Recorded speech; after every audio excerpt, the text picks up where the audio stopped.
The Jake Asman Show will begin shortly. Thanks to all these great Patreon members who help support the show. Get your super chats ready. Jake will be here in just a moment. If you love the New York Jets, this is the place to be.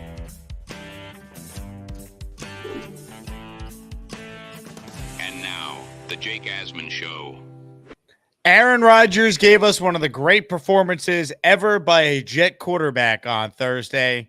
How did he do it? We're going to break down the all-22 film with Andrew Fialkow in his weekly spot. It's the Jake Asman Show. Let's hit it and get it started. Man, our Jets are primed for a historic season. Here I come. Oh, here I come. Oh. Boom!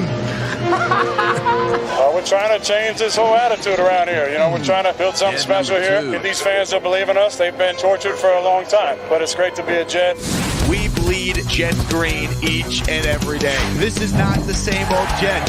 We have Aaron freaking Rodgers. We have Garrett Wilson. Let's go. We have Breece Hall. Please subscribe and hit the like button below. Super chat, baby. Cut the line. We have Sauce Gardner. We have Quinnen Williams. The Jet bandwagon is loaded. Now it's time to talk all things New York Jets. It's the Jake Asman Show. Here we go. Show number 2 on the day. If you missed the first one, check it out. Will Parkinson and I reacted to some of the week 3 results across the NFL. A lot of things going the Jets' way. Obviously, tonight, I think we should be rooting for the Jacksonville Jaguars. I know a loss to Jacksonville sends them to 0-3, but I think if you're the Jets, you're not worried about the wild card spot. You want to win the division, and a loss to the Bills puts you with the exact same record that Buffalo has. So go Jags tonight. That's my take on tonight's game. Before we bring on the great Andrew Fialkow, we made the announcement during the first show. This show you're watching right now available in audio form. You can get the Jake Asman Show that you're watching on YouTube as a podcast on either Apple or Spotify. Just search the Jake Asman Show. Make sure you subscribe there. It will be uploaded after the YouTube show ends each day. So check it out if you want the show in audio form to take it on the go wherever you might be. Joining us right now is a dear friend of the show. We finally got to see him in person on Thursday. Ladies and gentlemen, the great Andrew Fialkow joins us now. What's up, Andrew? I'm frozen already? Okay, yeah. All right, now I'm back. Yeah, the tailgate was awesome on Thursday, Jake. Thanks for the invite. It was great to meet everyone. I had some good conversations, and yeah, I finally beat the age allegations. I think. I don't know though. Well, I'll tell you what. I thought that you looked a lot older in person than you do on camera. I really did. Yeah, and you guys could see I'm holding a adult beverage there. So here's another great photo for the tailgate, which I love. I mean, we got Dre, we got Big Rob, we got Neil. Who was your favorite person you got a chance to interact with? Honestly, it's Chef Kevin, right? Chef Kev, yep. Chef Kevin and I had like a 15-minute discussion. I don't know if he's on right now, but we were talking about he coaches his son in football. So he was talking to me about that for a while. That was great. I met Hawk in person, and he never has called in. I spoke to your dad for a little. It was all around a lot of good people to meet. Dre was awesome. Yeah, a lot of good people. Craig, I'm forgetting people, but it was a great turnout. What was the most ridiculous thing that was said to you? See, I don't want to. Okay, it wasn't ridiculous, but I'm forgetting the name of the guy now. But him and his son came up to me, and his son was like 8 years old. He's like, my son understands Madden now more because of you. I was like, really? And he's like, yeah. Like, can we get a picture? I'm like, yeah, like for sure. But I'm no celebrity, so I was like, it was cool though. Very humbling and very grateful. Let me say this. Shout out to your mom. She's awesome. And the entire Fialkow crew who was there. Your friends were there. Your siblings. Your sister was awesome. So shout out to the Fialkows and friends who came to the tailgate as well. Yeah, they had a great time as well. It was good to meet you. Good to meet everyone. And we'll do it again for sure. No doubt. And we got quite the game for you to break down. So I think last week's film review was the most excited the Jet fan was watching one of these things after you broke down Rodgers' game-winning drive where he went 5 for 5 at the end. I mean, this was basically 4 quarters of Rodgers looking like the league MVP that he's been 4 times in his Hall of Fame career. So before we get to the actual film, after watching it back, and I saw you were like right away the next morning, already getting into the film on your Twitter account. What to you were some of the things that really stood out now, a couple days removed from that performance? Yeah, I mean, I was just really happy. It's just like it's not normal as a Jet fan to understand like what real quarterback play is, and we're super blessed to have a guy like Rodgers who consistently gets the team in the best looks. As much as you want to give credit to like Hackett and say like he called a good game, it's Rodgers. It's Rodgers audibling at the line. It's Rodgers flipping run plays right to left based on the strength of defense. It's the ball placement. And then honestly, what we've all been waiting for and like worried about, I feel like, is his mobility. And look, it was always going to take a couple of weeks. It's still going to get better, I feel like, as the season goes on. He's coming off an Achilles tear. So it's just like he's been saying, I feel like, in every interview. It's about him getting comfortable on the Achilles. I was a little taken back about how well he was moving and how well he was making plays outside of the pocket. Now, not only keeping his head downfield and making plays with the ball in his hands, throwing it to receivers in the scramble drill, but he picked up a couple of, I think at least one first down, and he was scrambling for yards rushing wise, which was super encouraging. Just a really encouraging showing overall. And I know you've said it a ton, Jake. If we got Rodgers like 10th to 12th best quarterback this year, that'd be good. The way he played on Thursday was MVP level. That was 2021 Rodgers. Not going to get that every game, obviously, but look, in the big games, if that's what he puts together, we're going to be able to be in every game and have the opportunity to beat any single team in the NFL. It just was such a dominating performance by the Jets. I mean, the offense had the ball for 40 minutes. They outgained them 400 to 139. A lot of the patch yards came in garbage time at the end. So Rodgers was great. The defense dominated with 7 sacks as well. And when you were watching the film back, Andrew, I mean, the amount of times the Jets blitzed, I saw the stat. It was the most they've ever blitzed in the Robert Saleh era.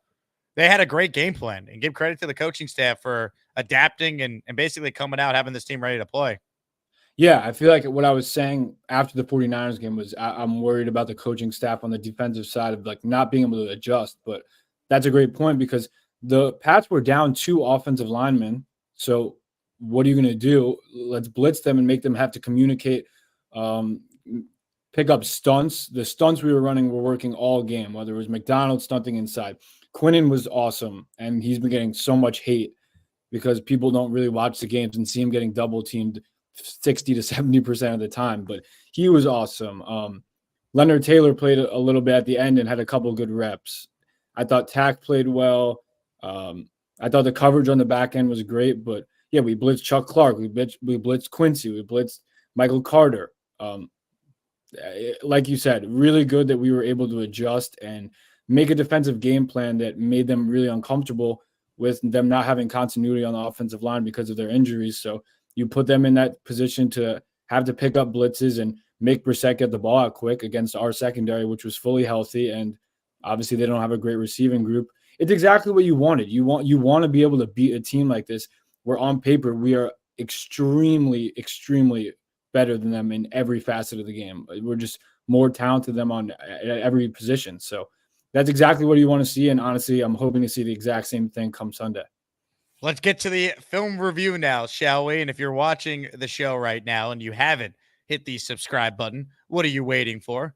Make sure you click the like button as well. Both things are free and help this channel continue to grow. We've had record viewership this month, so I want to thank everyone out there for their incredible support. This channel would not be the channel it is without the people who tune in each and every day. So special shout out to all the Asmaniacs. I also want to make sure I share that we announced plans for our London party for those going across the pond for Jets Vikings at Tottenham Hotspur Stadium. The Saturday night before the game, I teamed up with Gangrene UK and Gotham City Crew to host an event at the Hippodrome Casino Saturday, October 5th from 8 p.m. to 11 p.m. Come out for great food and drinks. RSVP if you want to go. It is a free event. I will see all of you in London at the Hippodrome Casino on Saturday, October 5th. The link to RSVP is in the description for this video. All right, Andrew, it is time for some film breakdown. He's going to screen share. We'll go full screen, and Andrew will break down the best that was Rodgers and the Jets from this unbelievable performance against the Patriots in primetime this past Thursday. Andrew, everyone can now officially see your screen full, so take it away. Great. Also, I feel like I saw a couple of comments like, yo, your cursor is so small. So when I'm like doing this stuff and pointing things out, I finally made my cursor bigger. So I didn't know you could do that. That's great. Yeah. So now it'll be easier for people to see. First play. So the offense is going to be complete chronological order. So this was all the clips that I'm going to play are in order from the game. So this was the first quarter. Obviously, this was the touchdown to Lazard. What's important here is this is all Rodgers. This is completely all Rodgers. So the call is a run play. It just weak side inside zone to the right. But if Rodgers sees this DB, which is 7 yards off the ball, they're just going to run a little bubble to Lazard. Now, last year, you would be thinking, okay, Lazard's either going to drop it or not get any yards after the catch. He's a completely different player this year. I mean, it's just the first 3 games, he's been awesome. That's the only way I could say it. He had one drop that I could think of that was bad in the first game on the first drive. And besides that, he's been awesome with Rodgers. And I thought that this could be possible. So I'll just run this play fully and then I'll run back. But so, yep, just a little bubble. Makes the first guy miss and finishes into the end zone. So loved also Lazard being very aware, just running to Rodgers to give him the ball for his first touchdown at MetLife. I'll just run this through again from the end zone angle. Great first move. Honestly, it's just like juice that we didn't see from Lazard last year. So when does Rodgers determine he's going to do this? So he just peeked over. He just did a slight peek. Again, what I had in my notes also, which is important, is like, Jake, you remember this more than anyone. This is not a play that we're going to execute last year with any quarterback because Zach, it's either going to be inaccurate or he's not going to make the right decision. Just having Rodgers is so important here because if you can see, the whole offensive line blocks down. So this is all pass blocking set. They're all take a step back. This is all down block, down block, down block. So this is a run to the right. But with Rodgers, it's 1-2, ball out quick, hits Lazard perfectly, and gets him in for the touchdown. So it's just being able to take advantage of these looks. Like how many guys we have in the box right now? 1, 2, 3, 4, 5, 6, 7, 8. So that's an 8-man box. It's not an advantageous box to run in when you have 1, 2, 3, 4, 5, 6, 7. I guess you have 8 blockers, 8 on 8 essentially, but Garrett's one of them. It's just not really a great look to run into. And you have this guy playing 6 to 7 yards off the ball. This is like, it's just easy. It's just easy numbers. It's just taking advantage of what the defense gives you. And that's what he did the entire game. He put us in advantageous spots and showed why he's one of the best quarterbacks of all time. And it's so funny because he's been doing this since he's been a Jet. We saw it last year in that preseason game. How many times did he check out of something and just throw a quick pass to Garrett Wilson? The same exact play here with Lazard being the recipient. So, I mean, this is just why we talked about just the mind of Rodgers is going to help this team win games. Because that's not an overly difficult throw he made there. It's an accurate throw, but it's the fact that he recognized what the defense was giving him that allowed that play to happen. And that's, I mean, we all know what the Jets have had at that position for the last decade. They're just not winning. They're not making that play with any of the quarterbacks they put out there. Right. That's just the bottom line. And it goes from probably second and goal from like the 6 to a touchdown. So it's a huge difference, just a huge difference. Mm-hmm.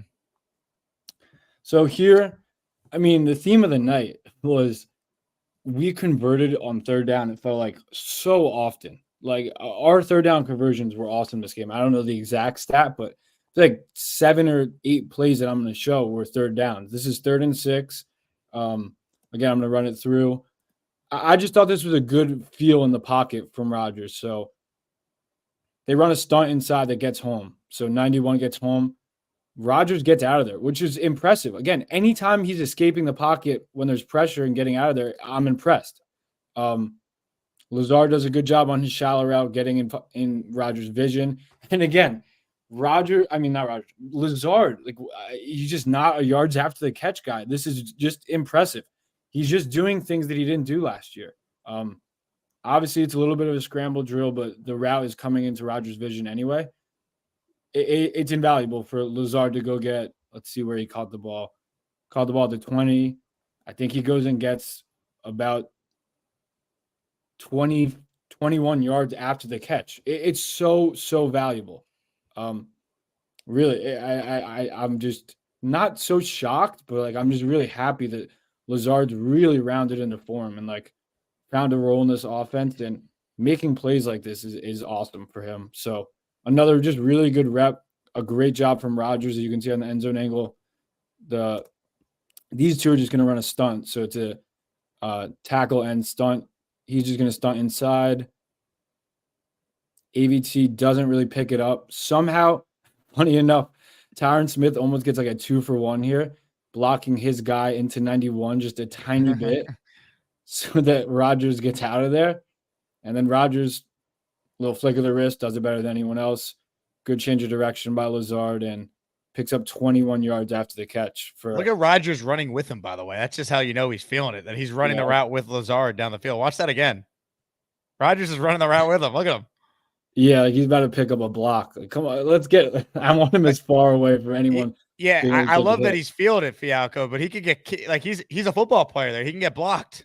Absolutely. Could just get killed by – if anyone wants to be a dirty – not even dirty. He's in the field to play. But, yeah, I mean, someone hit him. It's fair game, I guess, but that's just how you know he's feeling it. And I had a great view of the play. The end zone angle that you showed, I had the reverse angle because I was sitting in the end zone as this play is happening. This was in the first quarter of the game, and it was after that play when I'm like, he's not just playing well, like in the pocket, like he's feeling good tonight, like he's moving. Like it was that throw in the first quarter to Lazard, and I was like, all right, like he's cooking tonight. Like he's all the way back, feeling like himself because he was taking off running and he was extending plays, and that was such an early sign in this game that he was vintage Aaron Rodgers and not the guy who was still good the first couple games for the Jets, but wasn't mobile, wasn't agile in and out of the pocket like we saw on Thursday.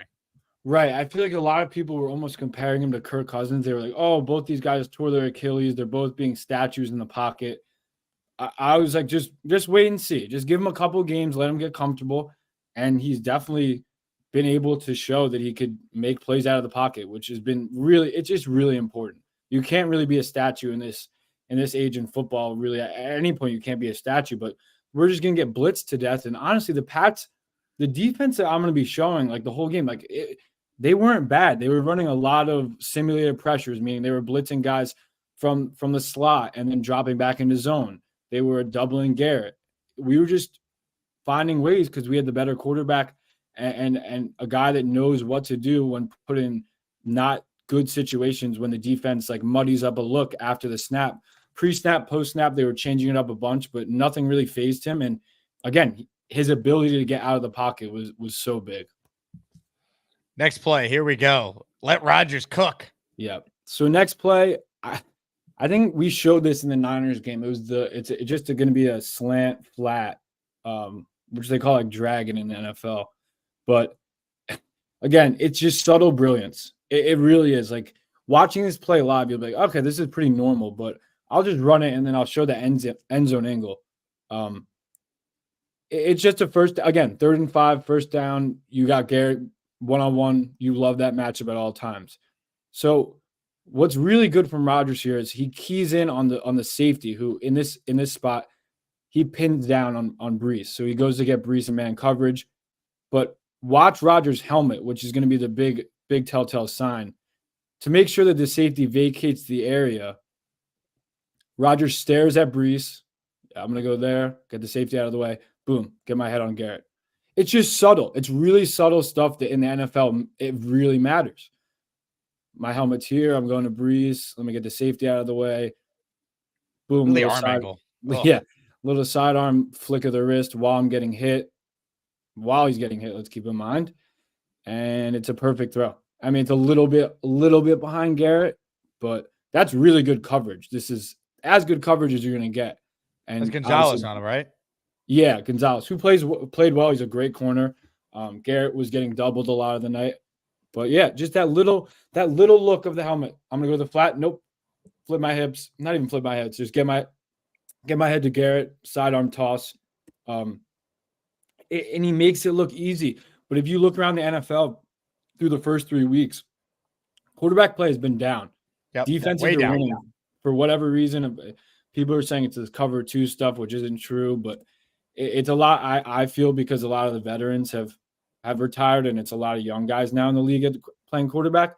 But we cannot take for granted the subtle things that he does on the football field. Like just being able to execute the way we executed on Thursday, it says a lot. And look, this is a year where it's kind of open.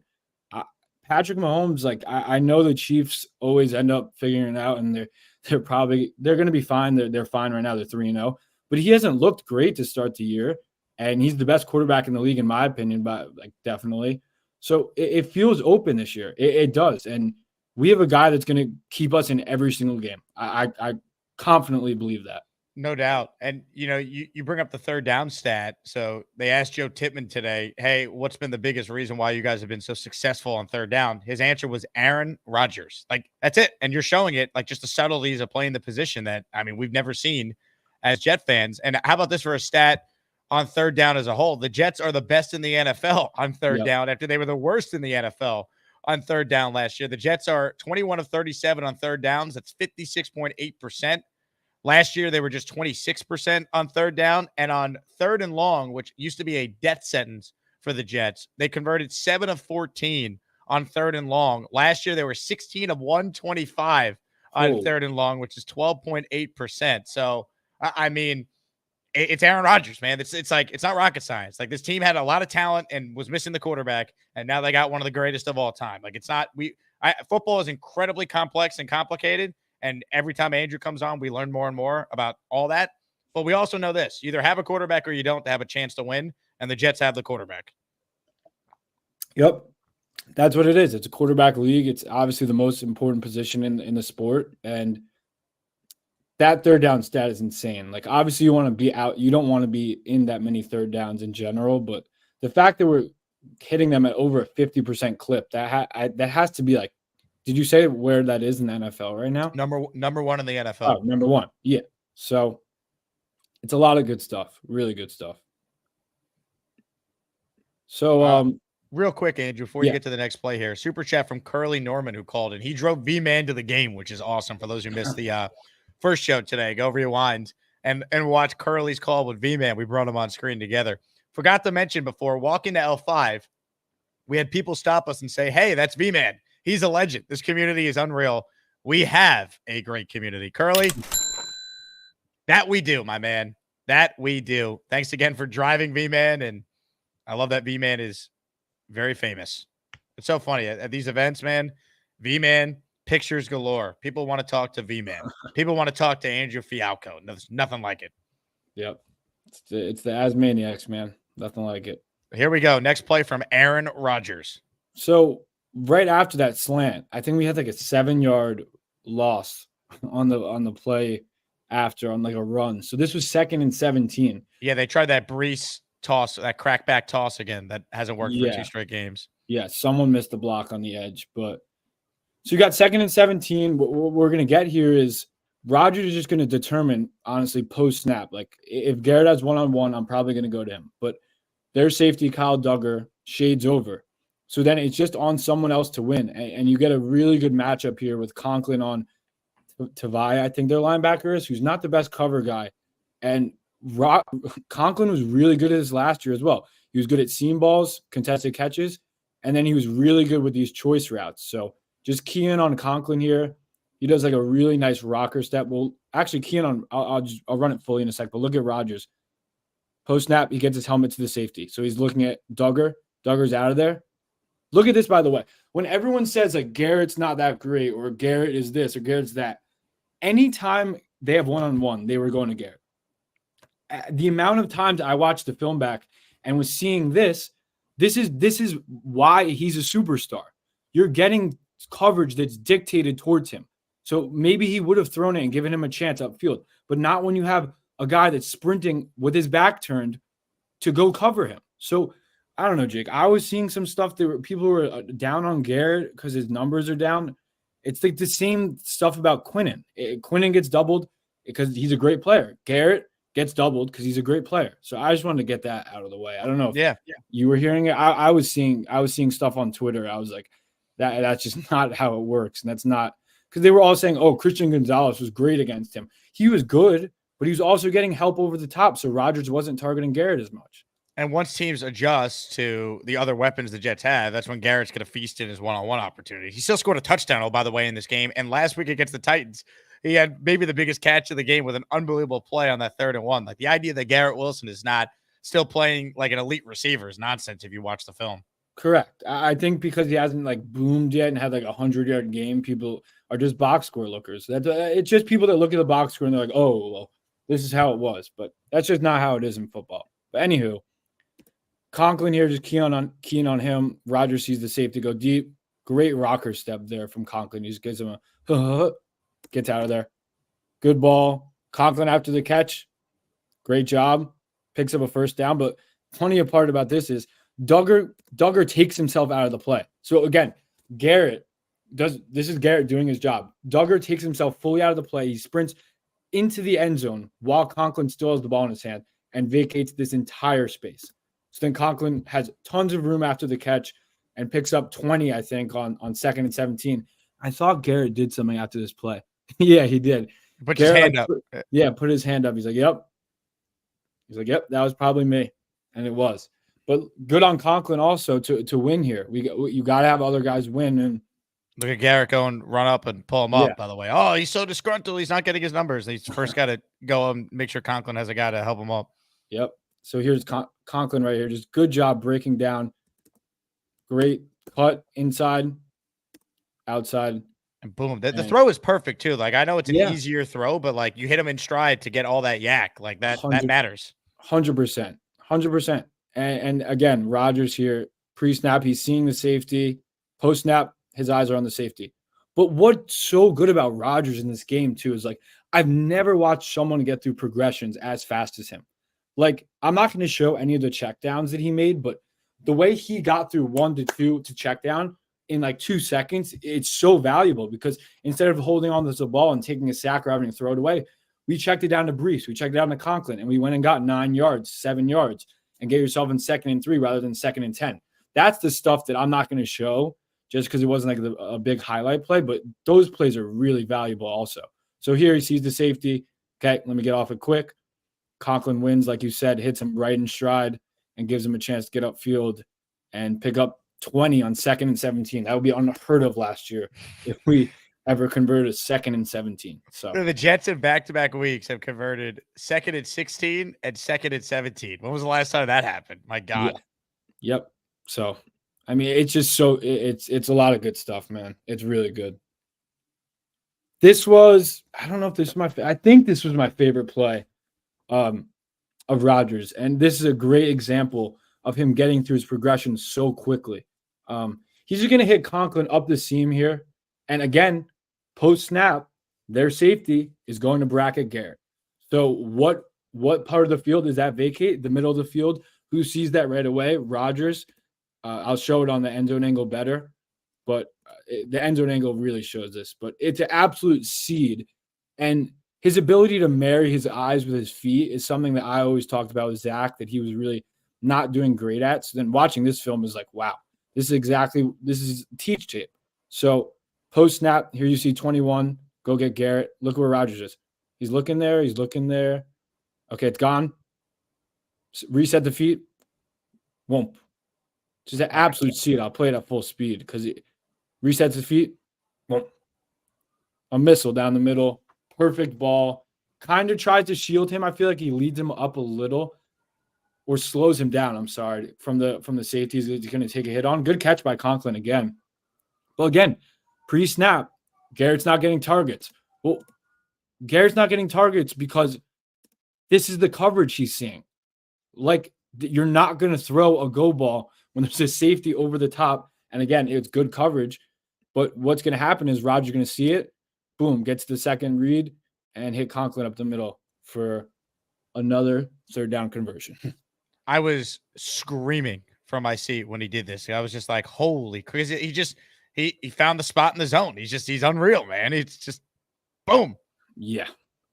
I mean, it's just so good.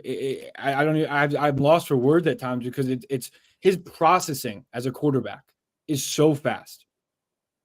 It's so fast. And look at that, the release too. Like he gets the ball out of his hands in a second and delivers a perfect ball.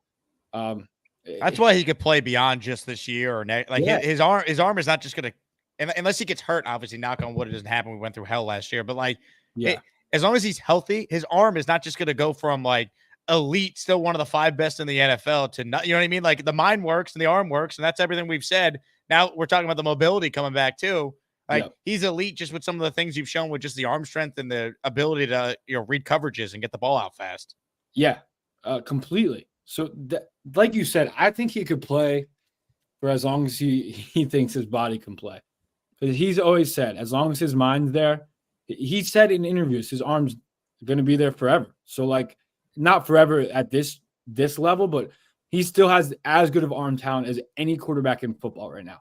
Any quarterback that I watch on tape, he has as good of arm talent. So look, I hope he comes back next year. I hope we I hope we win the Super Bowl this year and he just doesn't, and then he rides off into the sunset. But I think he could play for at least another year. I'll tell you what, if that did happen, though, they win the Super Bowl, I think he's coming back because I don't think he'd want to walk away. He's like, you know what? We got the team. Why not? I can keep going and adding to my legacy. He loves football too much to walk away. It's not like he has a wife or kids or anything. Like this guy loves playing football.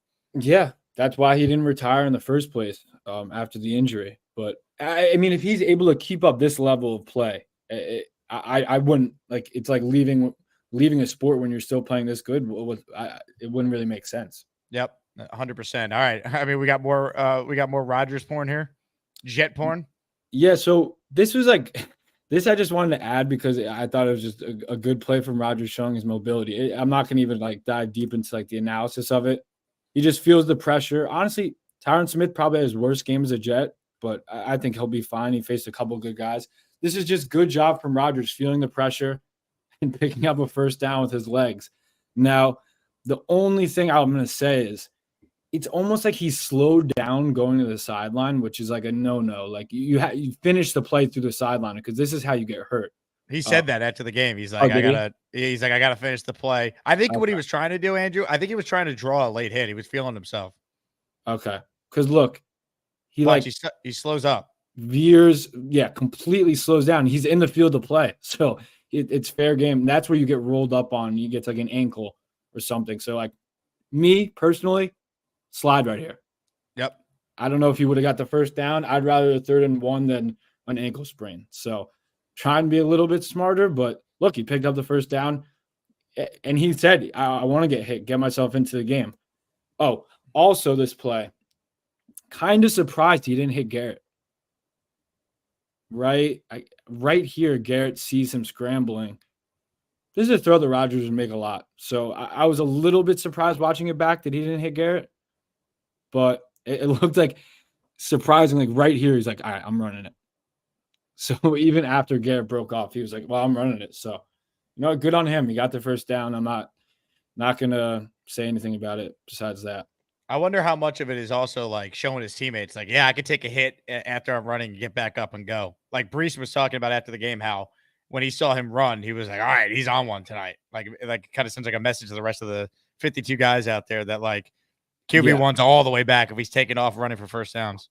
Yeah, I think he wants to prove it to his teammates, but also like we've said, like himself, like he wants to take hits and like get back into the flow of the game. He took a bunch of hits this game though, so I feel like if he's not back in now, he's as close as he's gonna be to like finally getting that football feeling back. So before you get to the next play, Andrew, just some breaking news here: the Ravens, according to Adam Schefter, are bringing back Yannick Ngakoue, who played for them in 2020. So that was a guy that we mentioned, hey, you could sign Ngakoue, and if you can't get Reddick, well, now Ngakoue is no longer an option. So I feel like at this point, it's either Hassan Reddick or trade for Jadeveon Clowney, trade for JFM. How about this for an idea? After the Jets beat the crap out of the Broncos, hopefully 6 days from now, they just leave JFM at East Rutherford. Give Denver a 4th-round pick and call it a day. Yeah. Or let's get Hassan in the building, man. Damn. I cannot believe what's going on, but we have too much positivity to talk about that. So that we do. Quick super chat here, and then we'll get back to the film review with Andrew Fialkow. If you're one of the 415 people watching live, hit the like button. Make sure you guys subscribe to the channel if you haven't already. We talk Jets each and every day. We're back to our normal schedule this week, Monday through Friday, 2 shows a day, a post-game show, of course. After every Jets game, the post-game show will go live immediately after Jets-Broncos on Sunday. Tyrone Garcia with a super chat. He cuts the line.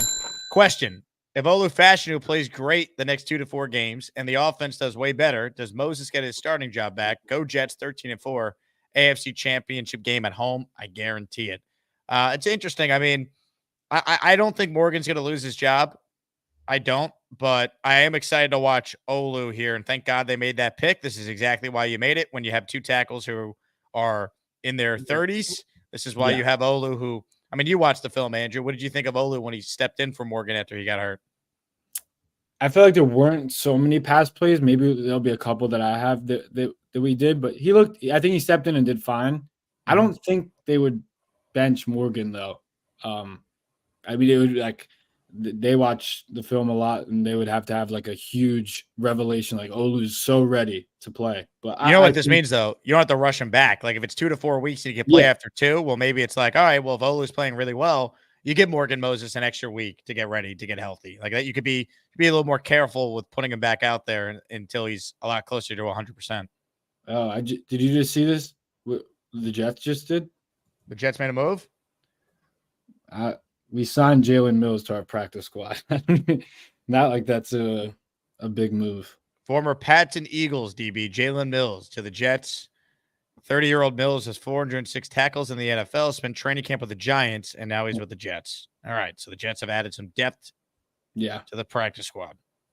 All right. Well, I thought you were going to give me a Reddick update, and I was I would have been like, Jake, we got to stop the show. Celebrate. Hassan Reddick has actually shown up. I do have some film for you, Andrew, before we get back to your review. This, I'm told, is what Hassan Reddick's up to right now.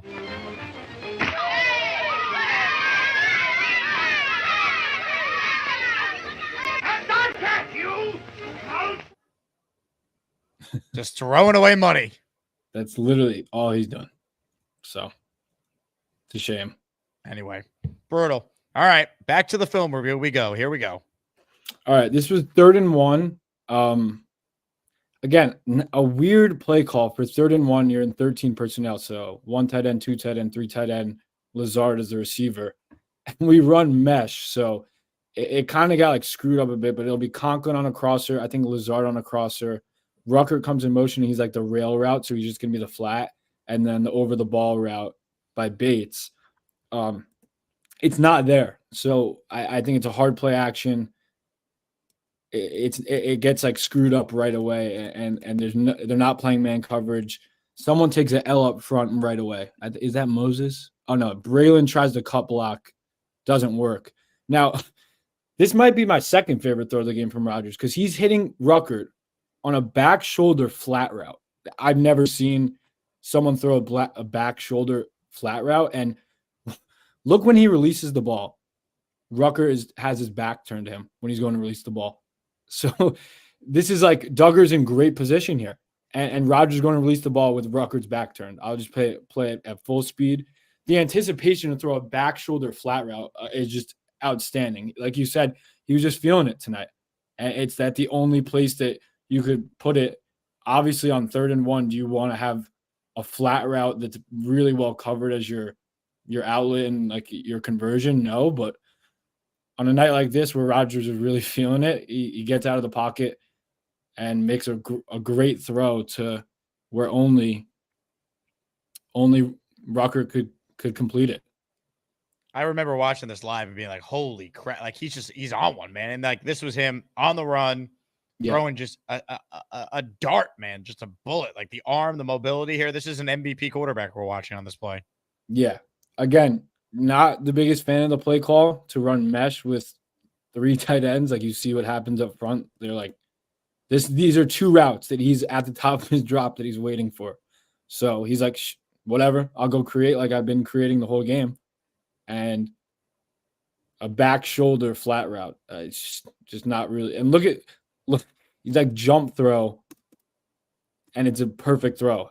He couldn't really be feeling it more. Like he was just on fire the entire game. Unreal. I think there was pressure in his face here a little too. So just a great ball, and you move the sticks on 3rd and 1 rather than taking a sack. So Ruckert had 2 catches in this game. Yeah. I was gonna get to. I was gonna show a couple of his clips later. He was just not really good in the run game, but I'm hoping he develops more as a run blocker and like as a pass catcher as well. But here's another 3rd down, and I felt like we were like a little staticky on offense. I don't know if you saw the same thing. Like I know Rodgers doesn't really like pre-snap motion a lot, but this was like one of the first plays I feel like I've shown where there was motion before the snap. So I would hope to do that a little more going forward, just to get Garrett like these free releases. I guess what we get here is like a little levels concept. So you got Garrett on the shallow and then Conklin in behind. And I think Rodgers is hoping Conklin goes into the space, but then he settles in zone. I think if you're Conklin, you see this here, you got to try and sprint through. But again, Moses takes an L up front. Rodgers gets out of the pocket. What I did love about this is Conklin has his eyes on Rodgers. So once he sees him bailing, he's like, okay, I'm going to get in his field of vision and win the scramble drill by getting on the same level as him. So if you just watch Conklin get through here, he does such a good job making himself open. The entire game, Rodgers is making these throws on the run. It's an easy throw, easy catch, but it's an off-script play. And in the NFL, you need to be able to make plays off-script. It's not always going to be there. Like here, Conklin settles. I guess he honestly settled after Rodgers dipped the pocket, so it's fine. And then Rodgers just a little sidearm throw on the run. Beauty. So another 1st down. I just thought it was really good by Conklin there again to see that. And like sometimes guys will just lag off and like, oh, I'll run upfield, or like, no. I think that's Lazard already there. So Lazard's settling because he sees Conklin coming across. And you need to be good and on the same page with your quarterbacks for the scramble drill. So it's a good rep overall by everyone involved. Cooking them.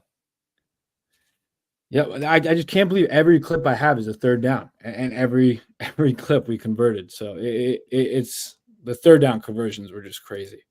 I'm again excited for your thoughts on this one. Yeah, so like a cardinal sin. Like Rodgers just commit to cardinal sin here of like double taking, double hitching before throwing an out route. It's a cardinal sin that I'd say like 25 out of 30 quarterbacks that make this throw, this is a pick 6. But Rodgers, again, was just feeling it. And again, I'll just make this clear. This is a run play. This is a clear as day run play. Everyone's blocking down. So could have even been a touchdown for Brees maybe. You just have Lazard on the in, Garrett on the out. Does Garrett really win cleanly? No. So Rodgers right away is like, I want to throw it here. Can't throw it here. Make a little space in the pocket. Wing it here. I mean, the end zone angle is outrageous. When I show you the amount of space in between Gonzalez's hand and the ball, I'm just going to slow it up quickly. There's just no room for error here. You can't even place it better. It's like the most perfect throw you could make on this play. I don't even know. This is the ball. That's Gonzalez's hand, and that's Garrett. It's. I would love to see, like, I know they do the improbable completions. Like, that's as improbable as a completion as you're going to get. And again, Rodgers, what are you going to say, Jake? No, I was just going to say, like, this is why, there were many Jet fans that needed to see a doctor because, something lasted way longer than 4 hours since Thursday, these throws. I cannot blame him there. And, like, look, he's like, pump, no. And then he's, like, fading away, still gets so much velocity on the ball to get it right over the arm. And, like, yeah, great catch by Garrett. good balance, keep it in for the touchdown. But like, I just, this throw is just outrageous. It's not a throw that when he made the throw, I was like, oh shoot, like Gonzalez is undercutting that. That's gonna be a pick six the other way. But he throws it on the back shoulder perfectly and converts for the touchdown. It's just insane. And it's just the arm strength is still there, and throwing that off balance too, like fading. It's crazy, man. This is why like people talked about Rodgers being the greatest, like just pure thrower of the football at the quarterback spot. Like it was like that's what people always said about him because of plays like that. Yep. Completely agree. What do you know? 3rd and 2. My notes here were just the Pats did a great job changing things post-snap. So pre-snap, they're in a man look. And then I think they just come with like a simulated pressure and then run man on this side and like a zone on this side. So let's see it again. Okay, yep. Slot blitz. So the slot blitz is right here. And then I think you have Jabril Peppers coming down to get Garrett. So right pre-snap, this is a man coverage look. And then they bring the slot and drop. They drop Duggar and their linebacker. Rodgers was going to go to Garrett, I guess, if he was hot. Doesn't like it. Escapes the pocket. Takes a hit here. And guess who's on the same page as him? Conklin. I mean, it was all game. Him and Conklin on the same page. He's out of the pocket. Look where Conklin's running his route right now. I don't know if that's like a little seam route or a little crosser. But Rodgers running this way. So Conklin's like, okay, I'm going to come back in his field of vision and then settle, albeit while Rodgers takes a massive hit and deliver a perfect strike for a first down. It was just all game. Like we were worried about their chemistry building as a team, as an offense. And all game when Rodgers is escaping the pocket, watch him take this hit here, by the way. He gets absolutely leveled and delivers a strike. Little sidearm. And Conklin was in the perfect spot the whole night. They were just on the same page the whole night, which was really, really encouraging to see.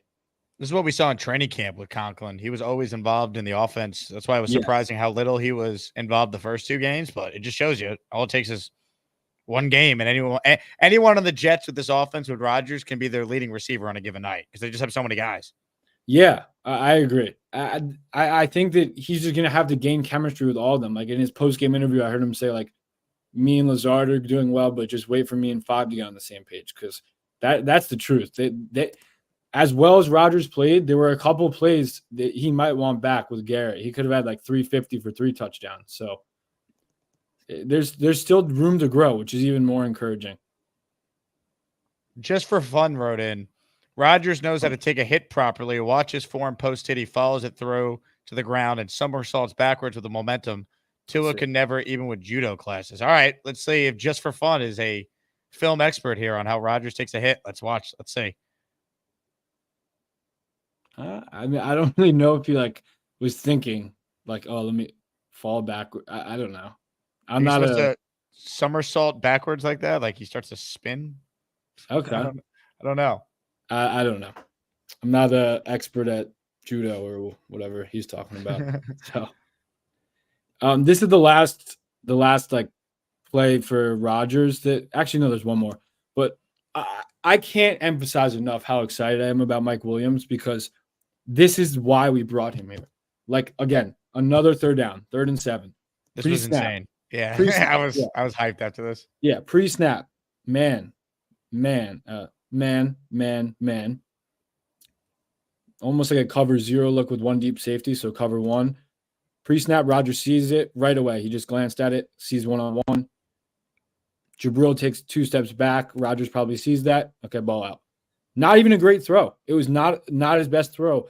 Mike is so good at these contested catch situations. I mean, we said it a ton when we signed him. Like this is what his bread and butter is. And he showed it last week, and now he showed it this week.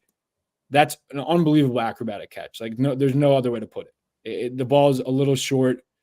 Again, the defenders in him are ready as the same clip as last week. He's just stronger than you. He's better than you at the catch point, and he's always going to finish these plays. And again, post-snap, Rodgers right away. I guess he didn't even have to look off the safety because Jabril bailed right away. 1, 2, 3, ball out. So the timing, not the best throw Rodgers made all day, but I'm telling you, these routes to Mike are going to be huge for us. I mean, they already paid dividends in the Titans game. This was just another example. They honestly missed him in the end zone. He almost had another great one, like 5 That was plays a later great after. throw too by Rodgers. Yeah, that was a perfect throw. Yep. That hit him right in the hands. It was a good play by the defensive back. But look, man, I'm so high on Mike Williams, like really, really high. So he's getting his footing back. Like that's You're the best smoking part. the Mike Williams pack? Is that what you're saying? Absolutely. And I think the best part is that we're just getting him healthy. Rodgers is just getting chemistry with everyone. And I think he's 2 for 3 on contested catches now this year, but he's going to be a huge part of our offense. So I'm very, very high on him.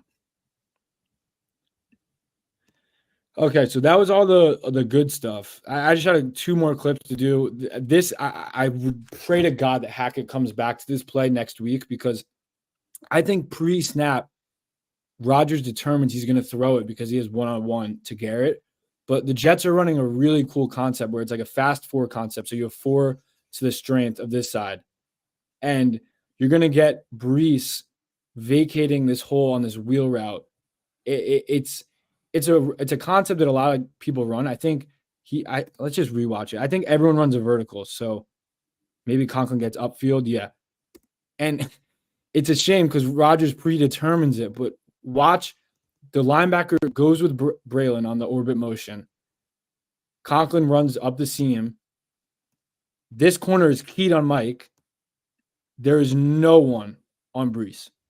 It was just a perfect play concept, and they hit him at the right time. Brees had all this space for a touchdown, but it looks like Rodgers pre-snap just determined. He stared it down. He's like, all right, I'm going here. I just hope that they don't shy away from like running something like this again, because I've seen this play ran in the NFL a bunch, and it's worked like this one would have worked if Rodgers just kept his head up. I love that. There's just so much potential for him and Garrett once they get rolling here. It's just it's everything we've dreamed about, quarterback receiver duos. It's coming. Yep, 100%. And then just to finish off, I'm a little worried about Ruckert in the run game. These are just back-to-back clips. I think this was duo. Yeah, duo. Tyron Smith does a good job combo blocking. Ruckert just got to do better here. There's a couple plays where we could have had a lot more yards, and Ruckert just not holding his own great with defensive ends. It's a tough ask, but I was curious if it was just me, and I don't love PFF, but PFF graded him and Conklin like really low in the run game. And I think our offensive line in the run game has been so good. So we just Tippmann's been phenomenal, by the way. Tippmann's been great. Like this play is blocked up really well.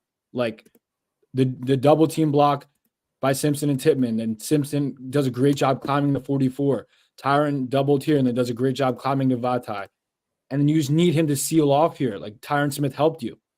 He helped you here. You got to seal it off, and you have this huge lane. But Ruckert gives it up.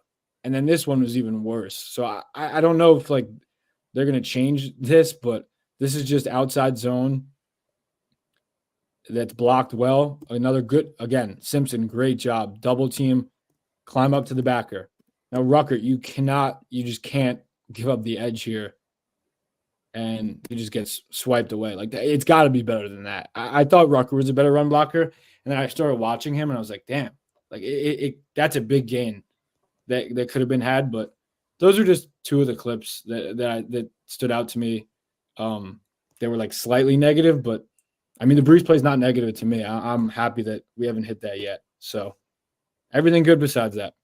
Your thoughts? We didn't do a ton of defense, obviously, because we wanted to highlight Rodgers, but Will McDonald, I mean, another 2.5 sacks, 7 sacks as a whole. What did you think of the defense? Yeah, we talked about it in the beginning of the show, but loved Will, loved Quinnen. Again, the defense just deciding to blitz more and not do what they normally do under solid, which is just 4 guys pin their ears back. You got to go make a play. I think that was encouraging. We've been calling for them to get guys like Quincy to blitz. They even blitzed Chuck Clark, which was interesting, and he got a sack. Just being like multiple with your defensive looks and not being so stagnant like we were in the first game, because I think the first game was like a bit of a shock that we were like okay, we're just not adjusting to what the Niners were running. But yesterday we had a really good game plan. Thursday we had a really good game plan that with the Pats had 2 offensive linemen out. Let's go blitz them and make them read blitzes and have to understand who to block, who not to block. I was happy with the tape. And then obviously Sherwood has just been awesome. I thought he was flying around the field. So was Quincy. And then the secondary is just locks. It's how they've been all year. Everyone was so down on Sauce, I feel like, because he had one like not great game and like that fluke touchdown to Ridley where Chuck Clark got to make a play there. But I'm not down on Sauce obviously at all. And the overall film for the defense was great. Hit the like button if you're tuning in. Hit the like button if you're a Jet fan who enjoyed that film breakdown by the great Andrew Fialkow. We'll mix in a couple calls here before we say farewell to Andrew, who did a great job again breaking it all down. JT writes, Darnold got knee pain, no damage yesterday. MRI. Yeah. When he came back into the game, you figured it wasn't going to be, that serious. So I'm glad Sam's okay. I'm happy he's playing well. I just hope he plays like crap in 2 games against the Jets in London. Purple Belt Mike wants to know, what did you think of Leonard Taylor's tape? Did you notice anything from him? Yeah, he played really well against the run and had a good pass rush in his limited time. I didn't see I didn't see a lot more snaps than that, but there were 2 snaps that stood out to me, and I'm high on him. I think he could be a really good player, and he's super young. Comments, questions, super chats. We'll cut the line. Gusbuster hotline link was just posted if you want in on the conversation. Let me ask you this about the Jaguars-Bills game tonight. Are you with me from the standpoint of rooting for Jacksonville to beat Buffalo? Because I know some have said, well, if the Bills beat the Jaguars, they're now 0-3, and that kind of puts you some distance between you and them. I'm not subscribing to that this early, man. I want Buffalo to lose, and I want the Jets to be tied with them in the standings. We want the division. We're not playing for the wild card. So we want 100% rooting for Jacksonville tonight. I would love to hear someone like a reason why besides like the Jags are 0-3. Like, okay, but I don't care if the Jags are 1-2. I'd rather the Bills be tied with us for the division lead. Oscar the Grouch writes in, Andrew, I want you to know that because of your breakdowns, I unapologetically call myself a film expert, and no one can tell me different. That's the point, man. That's great to hear. Breaking news from Mr. Bonesy, who says, Fialkow, I was going to call in, but my phone sounds terrible. I promised Jake I wouldn't call in until I get a new phone. Hopefully tomorrow or Wednesday. Damn.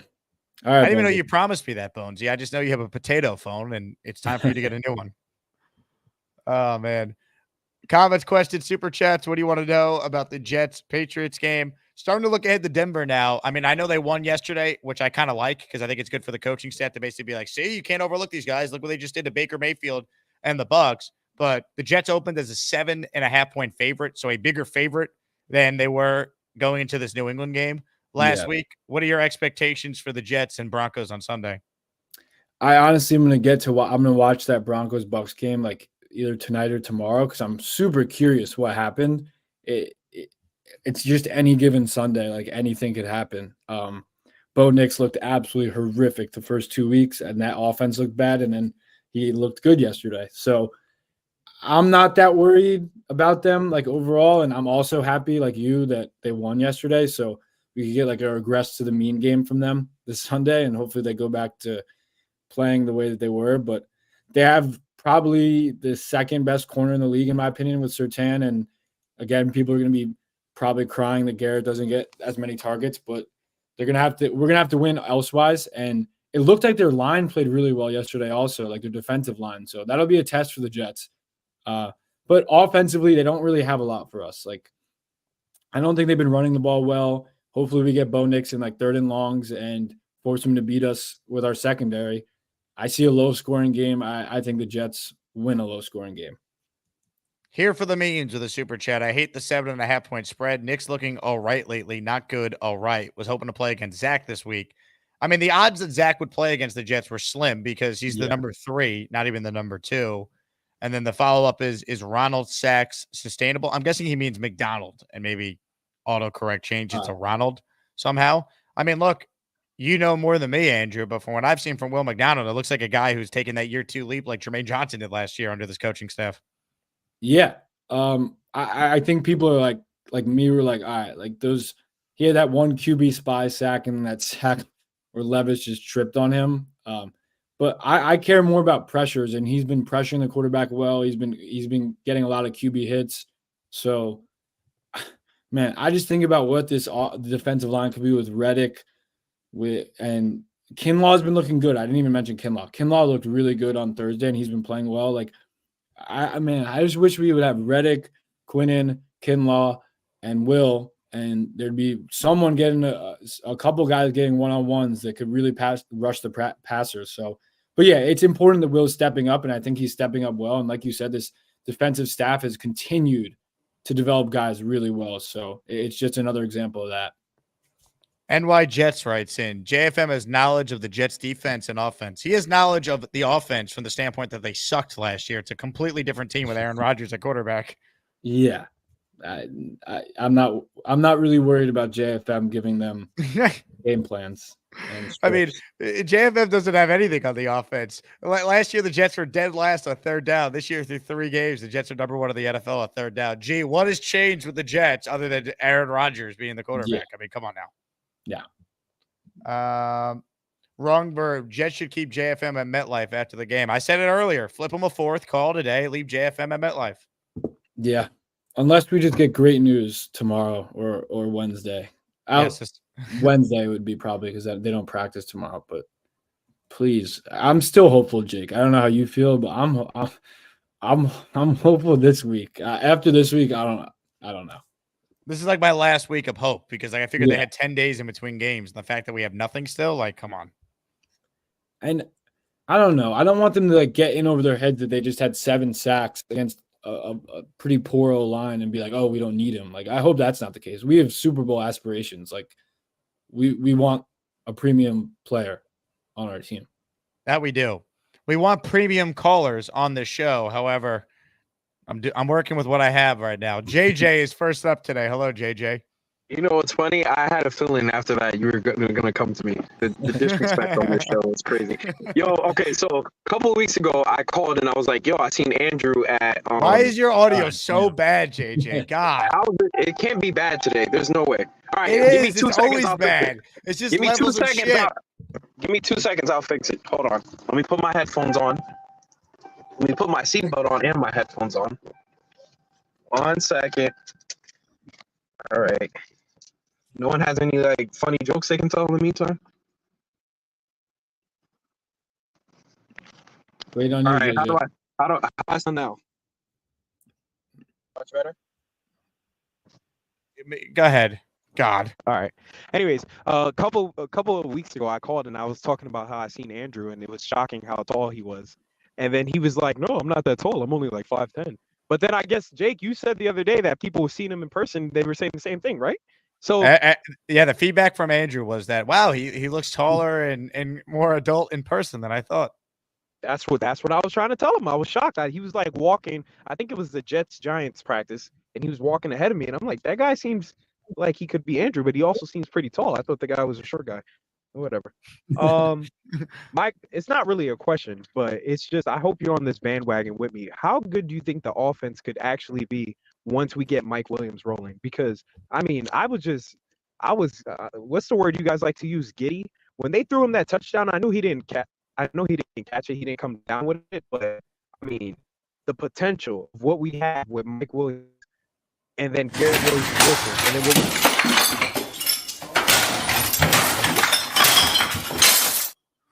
I can't do it anymore, JJ. We had you for a little bit, and then your phone, because it's a potato phone, went to shit again. All right. Good God, man. Brutal. But his question about Mike Williams, I mean, we got the gist of it. Go ahead. Yeah. Right now, Rodgers is 3rd in the NFL in EPA per play. The Jets are 3rd in success rate in the pass game. I think we're like something top 5 in EPA in success rate rushing the ball as well. I don't think that's going to stay the exact same, but like we get Mike Williams on board. I'm hoping we have a top 10 offense in like most metrics for the year. But yeah, Mike's going to be huge for us. I feel like in the red zone, and I can't wait until he's fully healthy and like him and Rodgers have chemistry, because those one-on-ones, he's going to be getting them and he's going to be winning them. Mr. Reality writes in, Garrett Wilson can't show out if AR misses a throw. I will plots. I don't even know what that means. What does this even mean? Take the $2, I'd say. Cha-ching. Clancy writes in, Jake, can you confirm Carly's statement that Ace was not the one who egged Mr. Reality's house over the weekend? Hashtag the Jake Asman show. Shout out to whoever egged that guy's house. Honestly, because his takes today have just been outrageous. Maybe he deserves it. I don't know. Good God. Do we even know his? I don't know. I guess Mr. Reality's house was egged. Oh. I don't even know if I believe that, though. Who's Mr. Reality? The guy who just super chatted the nonsense here. Oh, I see. Interesting. Yeah, I don't really know what to do with that one. Let's see. Comments, questions, super chats. All right, Andrew. One last call for you. You ready for this? Yeah. We saved the best for last. This guy has been planning his entire day over the opportunity to call in and say hi to his good friend. Hi, everybody. This is Bob from Vermont. I am Bob, of course. Hi, Andrew. Hi, Jake again. Hey. Hi, Bobby. How you doing, Andrew? Good. How about you? The Jets look very good, didn't they? Their Yeah. offensive line is great. I think I'm telling you, they're Right. a lot better than last year. Completely So are agree. the New York Giants offensive line. They looking good, better than last year too. Both the offensive line stunk last year. Gotta admit that. Bob, What? have you been in your bathrobe all day? Yeah, why? It's cold in Vermont. I'm freezing up here. I'm older than you, Jake. You are? I got brittle bones. I'm an old man. Why don't you I put a get hoodie on or cold. something? I don't have a hoodie. Sweatpants. I got sweatpants. Why don't you put that on? You're just gonna sit in a robe all day? What are you, Hugh Hefner? Yeah, yeah, that's what I do. This is my get up. Okay. So the defense looked good too. You gotta admit that. 7 sacks? Holy cow. And the Giants defense got 7 sacks too. Isn't that amazing? Is this a Jet show or a Giant show, Bob? I'm just comparing the facts between each team. That's Can I do that? Are you supporting the Giants or the Jets now? I like both of them. I'm cheering for the Jets. I think Giants still suck, but they look good on the other day. I couldn't believe they finally won again. But I'm going for Jacksonville tonight. Jacksonville will win. Because Buffalo's going down like a potato. Bobby, what sound does a Jaguar make? Rawr! Right? Yeah, that was great. Yeah. And then they're going down. I'm telling you that right now. Buffalo is going to get the fork put in them tonight. Can we start calling you Bobby Hefner? Yeah, that's right. He was a horny old man. He married everybody. Just like you. Mr. Bonesy makes a good point. Your 3 girlfriends are Sarah, Carly, and Aurora. I know, isn't that unbelievable? You got 3 girlfriends, Bob? Well, we're friends. I don't think they're girlfriends. Aurora has a boyfriend. Carly has a boyfriend. And Sarah doesn't. Who's Carly's boyfriend? We're looking at them right now. It is not. I'm not dating her. Okay, so the Jets going to win this week against them. I'm not worried about them this week. They got lucky against Tampa Bay. They did. They did get worried. So you guys, nice to see you, Andrew. You look good today. I think. Do I look good in my robe? Oh, yeah. Well, I'm cold. It's cold in Vermont now. It's the fall. The leaves are falling. Have you thought about putting the heat on, Bob? I have the heat on, too. I'm an old man. When you get old, you get cold. Not that, Bob. You're not that old. Come on. I'm 56. How old is your dad? Well, that's another story. Oh, how old is your mom? My mom is 59. You can't ask about mom's age. Yeah, You have a mother that's 59? No way. Yeah, she's at the tailgate. Young to have a kid like you. You young. I'm You're 24, young. Bob. Oh, I thought you were still in high school. No, I'm only kidding. Everybody sits there in high school. So are you going to be at the Halloween game, you know? Yes, I will be there. Okay, I get to meet you. I get to shake your hand and give you a big hug. Bring my orange chair down so you can sit in it. Charge people You're bringing the chair to the tailgate? Yeah, I am because Craig couldn't. I was sick that week, and then Craig couldn't come up and get it. But I am bringing it down to Halloween night, and then we're gonna party in the orange chair. Hey, orange for Halloween, huh? Can you bring the robe instead? Forget the chair. No, I'm bringing the chair. How could anybody sit on a robe? You know that? No one needs to sit on the robe. People can just try the robe on. No, I'm bringing the chair then. Why did you bring both? It's going to be cold that night too. It's Halloween. It's going to be spooky. Oh, it might be warm in New York. I went to New York one time during November, and it was like, you know how many degrees it was? It was like 65 degrees. We had our winter coats on.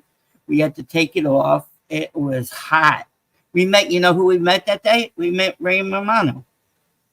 He was in your, beginning intro. He was in there too, remember? I do, yes. Yeah, we met him, and I told him I liked his wife from the TV show. She was hot. So okay, I'll let you go, Andrew. I know you're a busy boy, and Jake's a busy boy. So I'll talk to you guys later. Have a great day. Bob, thank you. Appreciate the time. Well, you know, I need to walk more to survive unless Jake is going live. Gotta elevate my leg on Bobby. What a call that was, huh? Is Gary on the line by any chance? No, he's not. But because I know obviously you and Gary have quite the kinship. You guys go back a long way. You're both film experts. You know, I will play this for you. Oh, hi, honey. Hey, what's for dinner? Chicken with pasta. Wow. Gary, you've been acting really weird. Are you sure you're okay? Oh, come on now. Don't you know the chicken doesn't go with pasta?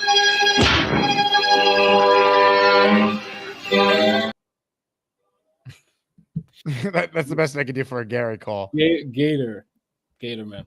I know I said Bobby was going to be the last one, but Dre goes, I want to call in and claim responsibility. Dre, very quickly here. What do you got for Andrew? Andrew, it was great meeting you. You're way taller and much older than I thought you'd be. I thought you were going to be 12 years old. Hey, Dre, I got you one. Garrett. Oh, he's not here. Uh-oh. Dre in the car is giving us the old bad Wi-Fi.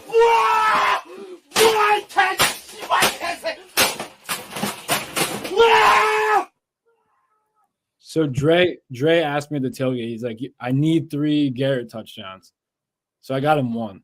But he's like, I need him to have 28 on the year. I was like, all right. Like, I don't know about all that, but Dre just needs 27 more, and he'll get the 28 touchdown island. Yeah. Exactly. Andrew, where can people find you? Right here. I try, like I said last week. I'll post like 4 or 5 clips to Twitter, but like majority film review will be done here, and for Jets X Factor. So find me on Twitter. I'll try and post some stuff during the game, but yeah, after the game I'll post the film, and yeah, that's about it. I'm getting you a bunch of followers right now. If you're watching live right now, there's 400 of you. Andrew's Twitter account just posted the link in the live chat. Hey. Click it, follow him right now. Get this guy some followers. He grinds his tail off putting together these film reviews every week. Yes, sir. Yes, sir. Andrew, you're the man. Once again, great to finally meet you in person, even though we've been doing this for basically a year already. Nice to finally see you in person, meet your family, meet your friends. It was awesome, man. So you're welcome at the L5 tailgate anytime you're at a Jet game. Yeah. Are you thinking about doing it for, I think next game I'm going to be at the Halloween game, I think. I will be there, and it's looking like we're going to be doing L5 for that night, too. There were some talks to some other stuff, but we'll be at L5 for that one in all likelihood, so you're certainly invited, and Awesome. I can't wait, man. Awesome. All right. Thanks, chat. Thanks, Jake. Ladies and gentlemen, Andrew Fialkow checking in, doing his thing. All right, I'll stay on a little while longer here. We're an hour and 15 minutes into the show. Right now, we have not gained any new channel members, so hit the join button and become an Asmaniac if you want to be a part of the greatness that is this community in the chat. Comments, questions, super chats will cut the line. Party with Peg and Artie writes in, ask Bobby what sound a jaguar makes again. Just how quickly Bobby did that was tremendous. Everything you wanted and more. Everything you wanted and more, folks. Nothing like it. If you're just tuning in, a reminder, the show that you're watching is now available on Apple Podcast and Spotify. So nothing different if you normally consume the show on YouTube. Just another way to hear the show back after the fact. You can get the show in podcast form, download it on either Apple Podcast or Spotify. Just search The Jake Asman Show, find the logo, and you'll be able to consume the show that way. We also announced plans earlier today and at the beginning of this show for the Jake Asman London party the night before Jets-Vikings, RSVP, if you're coming out for that. All calls presented by Gusbuster Umbrellas today, as usual. Promo code Jake will save you 15% at gusbuster.com. All right, how are we feeling, chat, after that film review from Fialkow? I enjoyed that. What are your thoughts, everybody? Lynn PK writes in, I'm behind on the video, but geez, JJ, your audio is real bad. Hate to break it to you. It's skipping and cutting off like poop. Yeah, here's the problem. JJ's audio is always shit. Always bad. It's never good. I don't know if it ever will be. The only time JJ actually had like decent audio is when he wasn't even in the country. He was in Italy. Tom says, after Fialkow's film review, I got to change my jeans and undies. I understand. Oscar the Grouch says, Charles is acting big time now. Is he? We haven't heard from Gorman. He did call the radio show yesterday, though. It was great to hear from Charles. Big Fella says, Jake, since YouTube isn't allowing me to gift memberships for some stupid reason, here's money towards 5. Thank you. It's not letting you gift memberships, Big Fella? Now that's a crock of you know what. Why not? That sucks. I'm going to try and get the membership right now, and we'll see if it's down for me too. Are you on the phone, Big Fella? Basically, they only let you do it from the desktop, unfortunately.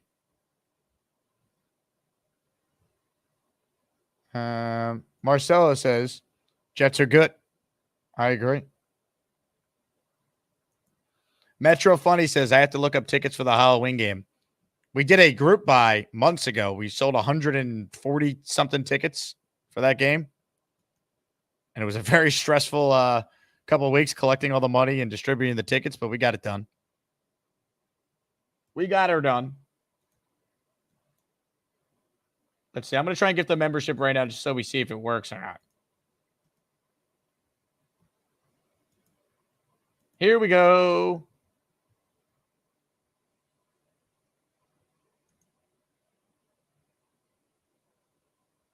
Unable to gift as well. How is that possible? Now, I just gifted one channel membership, so it worked for me, which I guess makes sense because it's my channel. Bang! Bang! Ladies and gentlemen, Thomas Cross is now an Asmaniac. Congratulations, Thomas. Let's gift another one. See what we got here. See if this works. Another membership has just been gifted by yours truly. Ladies and gentlemen, listener Tywin Valleys has just received a channel membership. Bang!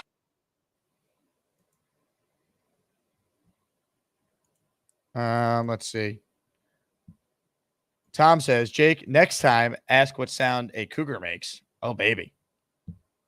Marcelo says, I need my Asmaniac status. Well, I'll tell you what, Marcelo. Click on my name where it says gifted one membership. Turn on gift receipts. Subscribe to this channel if you don't already. Like this video if you haven't. And if someone gives you a membership, the algorithm might reward you. It just might. It just might.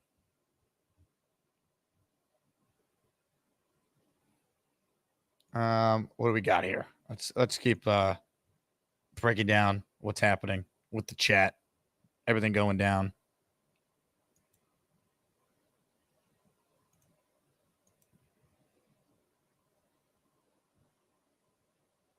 Mother effing Chew says, I tried, Jake. It kept asking me to enter my PIN. After I did that, I kept going to the PIN screen.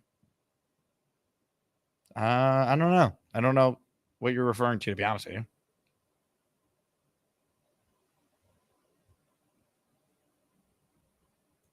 Just for fun says, I tried getting an autograph from Charles at ShopRite and he spit on my boots. I don't think this is true. Charles Gorman would never.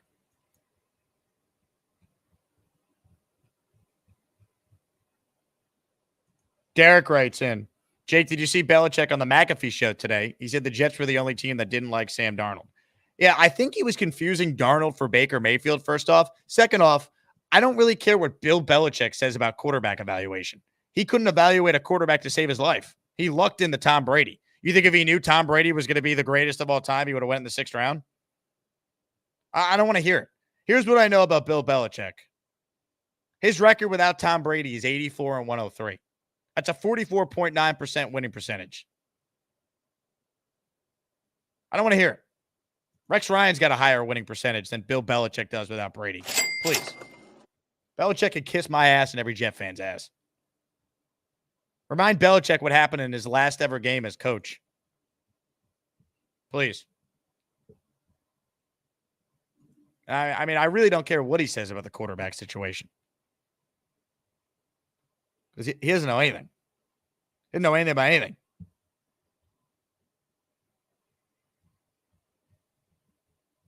Let's make that clear.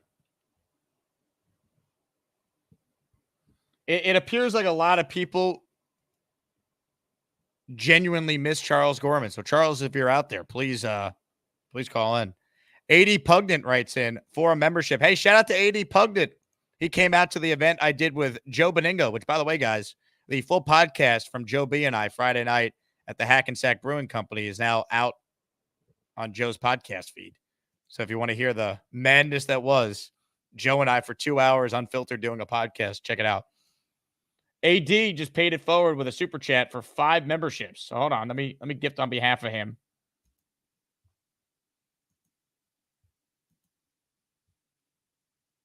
I don't want to make this a thing though with the super chats though, because YouTube's taking so much of a percentage. It's like we're all losing money on this. Ladies and gentlemen, 1 channel membership on behalf of AD Pugden was just gifted, and it went to listener Dyke Tyson. Congratulations to Dyke Tyson. Boom, baby. He has done it. Ladies and gentlemen, Mother Effin' Chew is getting in on the gifting parade right now. Then we got a 5 spot from Dre. We're going to shout out here. Stand by. Here we go. Membership coming through. Bang! Mother Effin' Chew from Jets Runny. Oh, Bobby Midnight getting in on the action. Here we go. Another channel membership has just been gifted. Hit it, Mike Green. That went to listener John B. All right, and now, certainly, we have to mention this.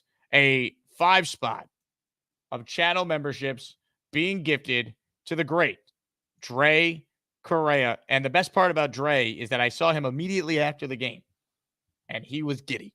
He was in high spirits. And there's nothing like a Jet win on the face of the great Dre Correa. Money, money, money, money, money, money. All right, here we go. Here we go. 5 from Dre, and let's see who got them. Rebecca Ellen, BC, Sack Dance 99, Jimbo, Cantu Renige. You guys are all officially Asmaniacs. Welcome, welcome, welcome. There's obviously quite the void right now without Charles Gorman. So what I would like to do is try and fill some of that void, right? You know, it's not going to be easy. A lot of people have tried to fill in for Charles. Not everyone can. I present to you one of my favorite Charles moments in the history of the Jake Asman Show. First, I got to ask you about the shop first. Try to put in the password Patreon. It's not working. The password's actually Chicken Soup 2024. Rick got it right.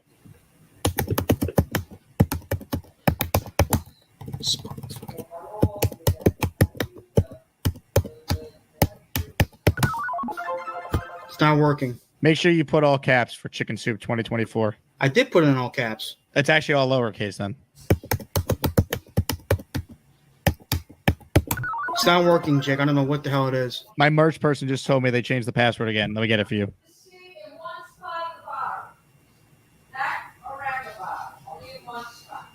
Oh, okay.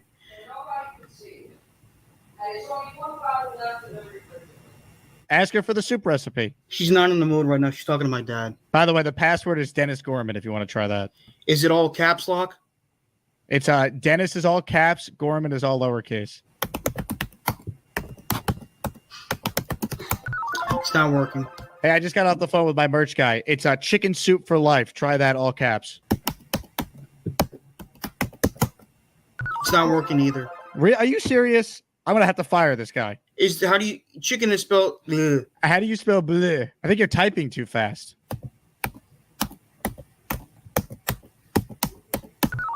Say, please try again. This is unbelievable. All right, well, message me on the Discord later, and I'll get you in there when I figure this out. Charles, try one more password if you can. All caps. I want WANT chicken soup.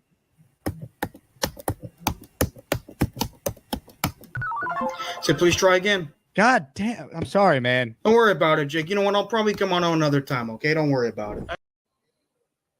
Eventually, we got it figured out, which is great, you know?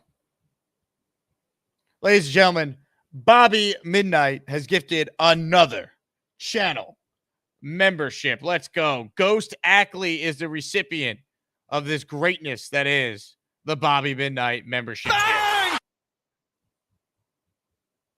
Bobby, where'd you get all this money from, man? You're making it rain today.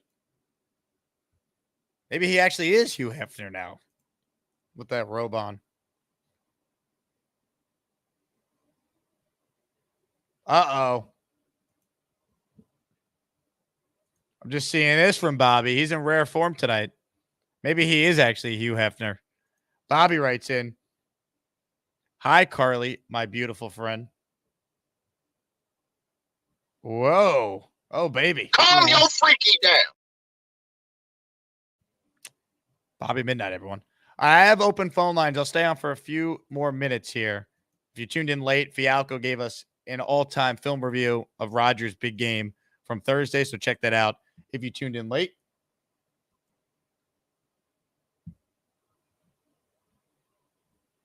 John B says, thanks, Bobby, for the membership. There you go, John B.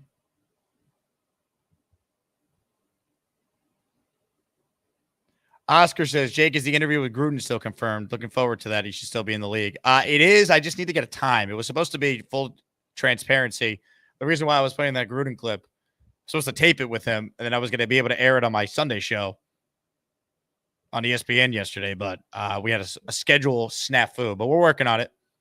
We have the same marketing guy, so I'm pretty confident we'll get him.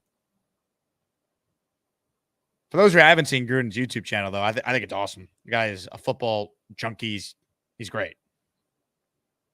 Dano says, what did you make of Corley getting 2 snaps in 3 games? I just think he's a developmental player, and they have so many mouths to feed in front of him. So I'm not shocked, to be honest with you. I think we'll play a bigger role as the season goes on.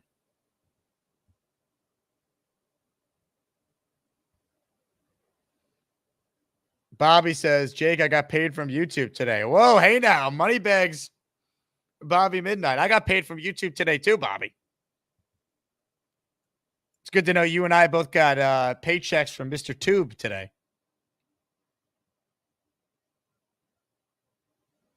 Ladies and gentlemen, let's check back in with Dre and see if we could hear him. Dre, hello. Hey, I made it. I'm at the house, so that's why I called. I was close to the house. I figured the connection would be much stronger here. But can you hear me good? Am I okay? I hear you, Dre. Okay, perfect. So yeah, I got to tell you, I need that picture. I want to put that as my wallpaper. I'm gonna change that to my Facebook profile. This one? I'm putting that on my Facebook profile. I think there's an angle where we're actually all looking at the camera. Someone got that photo. I think Big Rob has it. Yeah, I gotta he's get got it a terrible phone too, so that's a problem. Yeah, my phone may be terrible, but I can still give memberships, unlike your iPhone people. So all I'm saying is that I gotta get an Android. But my phone is better than JJ's, though. I will say that. First of all, why was JJ calling? Was it what he has complained about? What could he possibly complain about? This team is popping on all cylinders. He asked about how good the offense could be with Mike Williams, so he actually wasn't calling to complain today. Speaking of the devil, there is the Dre phone in a nutshell right there. Thank you, Dre.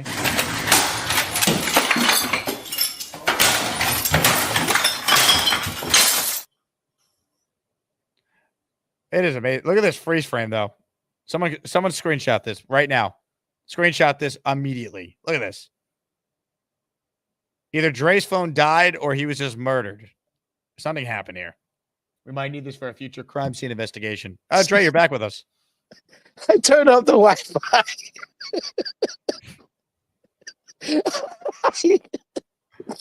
Oh my God, this is too much fun. I'm going to sit down right out here in my wonderful patio while it's still nice and it hasn't started snowing yet. It is a fantastic day to be a Jets fan. What section were you sitting in? I was in 126, I think. I was either in 148 or 149. Okay. Yeah, I had VR in the row behind me, but he was like way in the middle. So I could see VR, and then way up towards the top, like maybe about 15 rows back, I could see Johnny. So I was like, Johnny, and I screamed at them a couple of times. Then during the game, neither one of them could hear me. It was just so loud. It was just such a great experience. Like, I'm glad I went.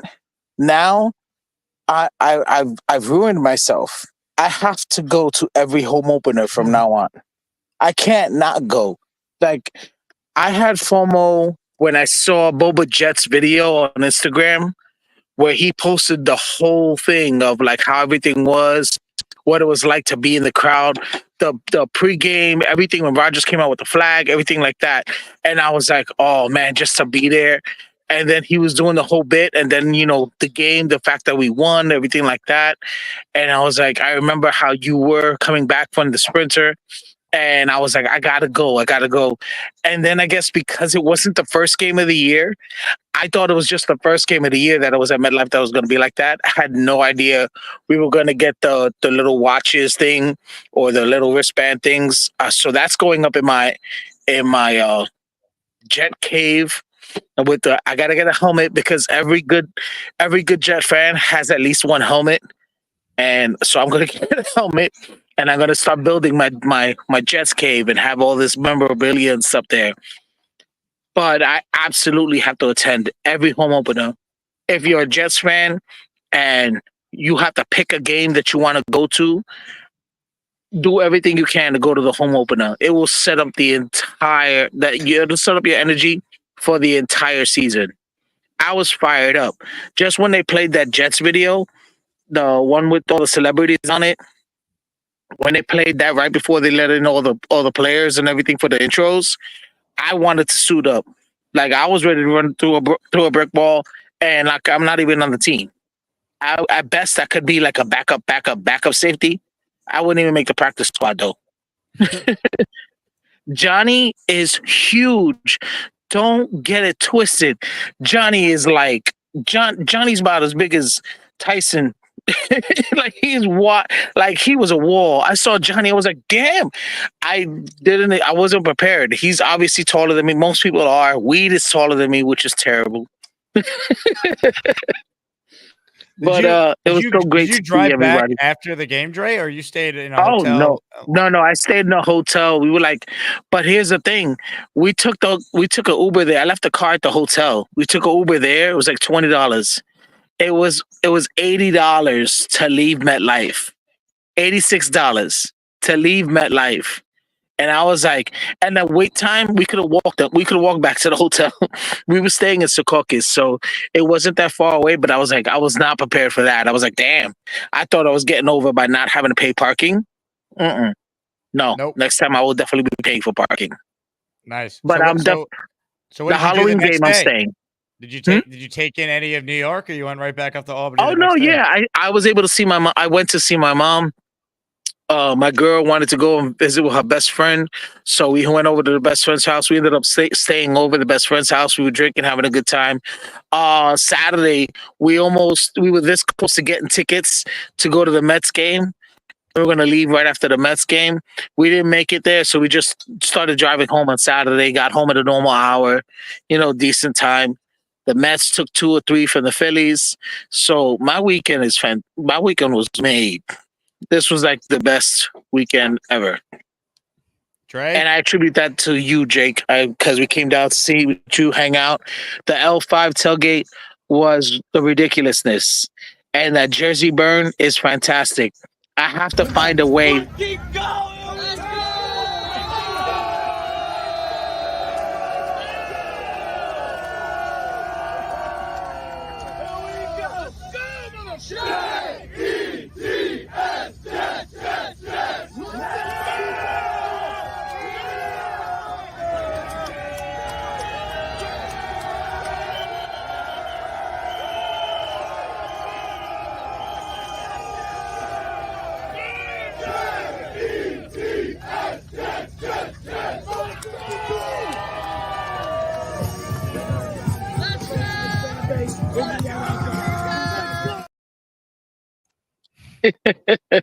That was fantastic. Rob, you can always hear Rob. If you ever get lost, just listen carefully. You will hear Rob in any crowd. You will hear him above everybody else. And I have to email you that video with Neil when he got on the speakerphone. I walked right up to him. I have the back half of all of that. Like, he started talking crap, and I was, we were trying to get your attention, and I just walked right up. I was like, we got to get this camera. So I got him. I recorded all of that. So it's too big for me to send through Discord. So I'll find a way. I'll email it to you. I'll post it on YouTube and let you download it. Whatever we got to do. I think I have the Neil speech because Neil sent it to me. I have to go through it. Yeah. And edit some of it down. Yeah. A lot of censoring. 100%. Oh my God. But it was so good to see everybody. Thank you for building this community we have. Like, it's legit like a family. VR, Johnny, those are like cousins and uncles that I didn't have before that I have now adopted. And I met Aurora and didn't realize it was Aurora. Gave her a hug and everything. And I was like, I know her, but I can't remember. I was like, oh my God, it was Aurora the whole time. So I felt horrible. I'm like, damn, I was trying to introduce my girlfriend to everybody. And she saw me hug this woman and I walk away. And I'm like, I know. And I looked at my girl. I was like, I know her, but I don't remember who it was. And then it came back to me like 20 minutes later, and I have to apologize. I'm terrible at that. My brain doesn't work the way it used to. And whole conversations that I'll have 15 minutes later, I might forget I even had a conversation with that person. But everybody, Bonesy got lost. Has Bonesy anybody see Bonesy after that? Because Bonesy, did he ever make the L5 tailgate? He came at the very end. Oh my God. People were like, hey, you seen Bonesy? He's not here. I was like, I just came from the other tailgate. Bonesy was there. I saw Paul Green. I didn't even get to talk to him. I talked to him real quick. He was like, he recognized me right away. But I wanted to take so many pictures with people. I got to start taking pictures with people. The gentleman from LA, I was chatting it up with him over in L5, and we were talking the whole time. I don't think he told me his name once. I didn't see it till earlier today when I posted the comment when he was on, and I was like, "Oh, this is my guy." We were here chilling.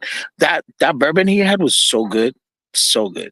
And did you end up killing? I thought you would kill the Hennessy before we even left the. You still got it?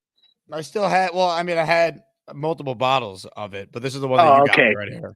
Yeah. Okay. All right. Cool. That's what's up. But I gotta grab.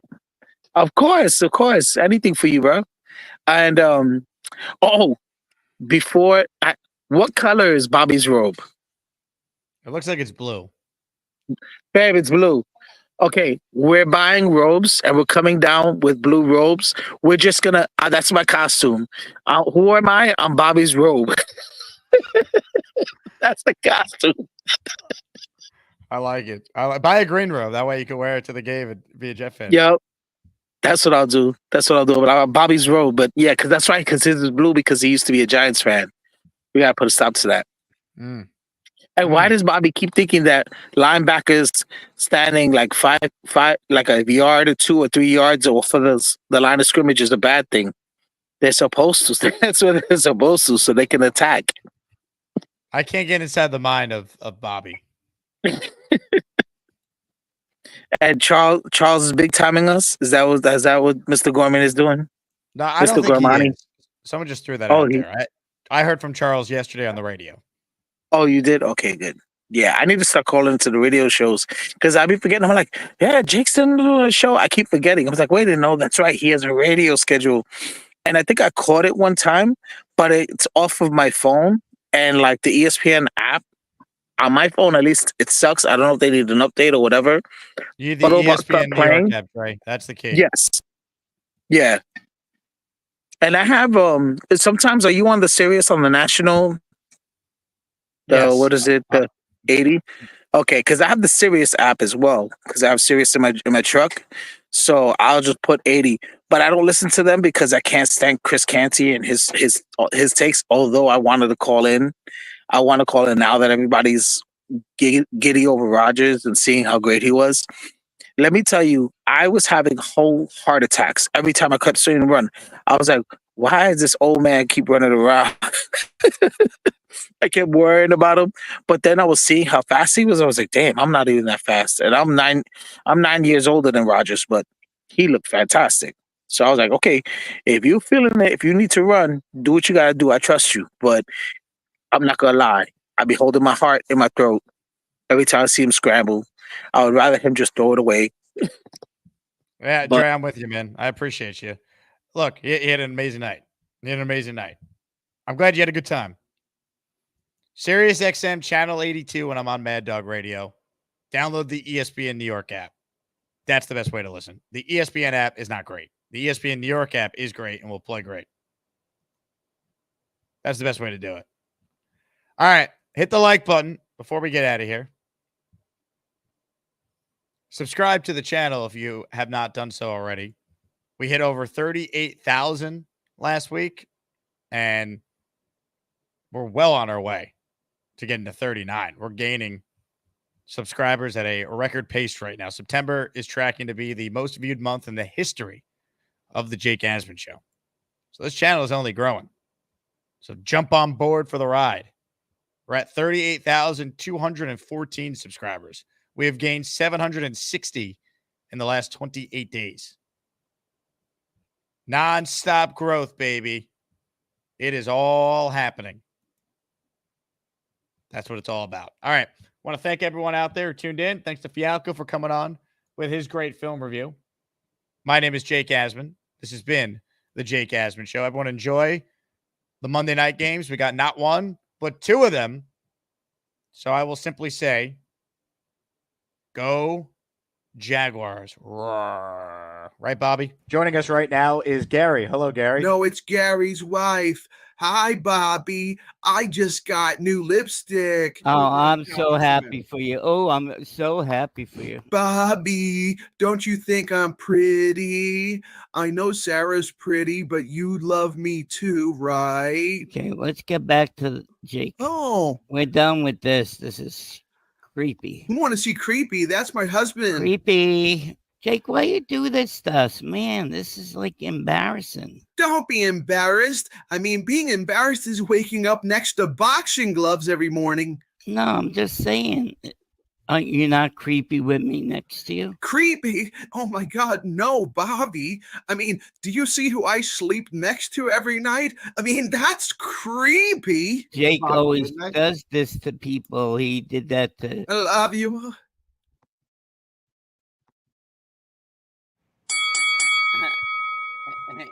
Gary, What's up? You're on for like 2 minutes. You didn't hear that? Jake put you on. You're sitting there, and then he's ringing the bell. Yeah, my wife. Shut up, Gary. Bobby, would you sing me that pretty song that you sing me? When I take it back, you like touch myself. Ooh, yeah. I want to make you mine. This is a good song, guys. It's a good song. You ain't kidding, Bobby. This song rules. When I think about Bobby, I do Ooh, things. How did I do? Bobby, that was amazing. Weedle beetle, deedle deedle, beedle deedle deedle beagle.